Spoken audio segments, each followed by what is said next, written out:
নমস্কার, দেখছেন কলকাতা টিভি, সঙ্গে রয়েছে অনন্যা। শুরু করছে জেলার সারাদিন। থমকে গেল অমরনাথ যাত্রা। ভারী বৃষ্টির জেরে পাহাড়ে ধস, পাথর ছিটকে এক পুণ্যার্থীর মৃত্যু। গান্ডেরবালের বালতালের ঘটনা। আবহাওয়ার উন্নতির অপেক্ষায় প্রশাসন, কড়া নিরাপত্তা, সরকারি শিবিরে অমরনাথ যাত্রীরা। একদিকে ভারী বৃষ্টিপাত, অন্যদিকে বেহাল রাস্তা। জম্মু কাশ্মীরের বালতাল রুটে ভূমিধসে মৃত্যু এক তীর্থযাত্রীর। দুর্যোগপূর্ণ আবহাওয়ার ভয়ঙ্কর পরিস্থিতি। সমাজ মাধ্যমে ভাইরাল হয়েছে বেশ কিছু ভিডিও। একটি ভিডিওতে দেখা যায় বালতাল রুটে জল কাদামাটি স্রোতে ভেসে যাচ্ছে দুজন তীর্থযাত্রী। পরে পথ চলতি মানুষজনরাই তাদের উদ্ধার করেন। কয়েকজনকে ট্র্যাক ধরে রাখা রেলিংয়ে আঁকড়ে ঝড়ের হাত থেকে বাঁচতে দেখা যায়। এই পরিস্থিতিতে মৌসুমে প্রথমবার স্থগিত অমরনাথ যাত্রা। অমরনাথ যাত্রা শুরু হয় দুটি পথ দিয়ে।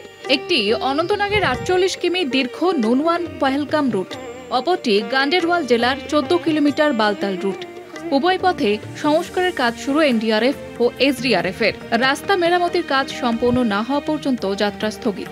22 এপ্রিল পেহেলগামে সন্ত্রাসী হামলার পরে কড়া নিরাপত্তার মধ্যে দিয়ে 3রা জুলাই থেকে শুরু হয় অমরনাথ যাত্রা।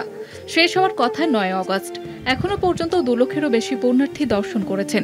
তবে এই মুহূর্তে বাধা হয়ে দাঁড়াচ্ছে আবহাওয়ার খামখেয়ালিপনা।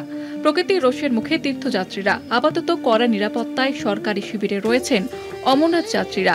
আবহাওয়ার উপর নির্ভর করে পুনরায় যাত্রা শুরু হবে বলে প্রশাসনিক সূত্রে খবর। কলকাতা টিভি।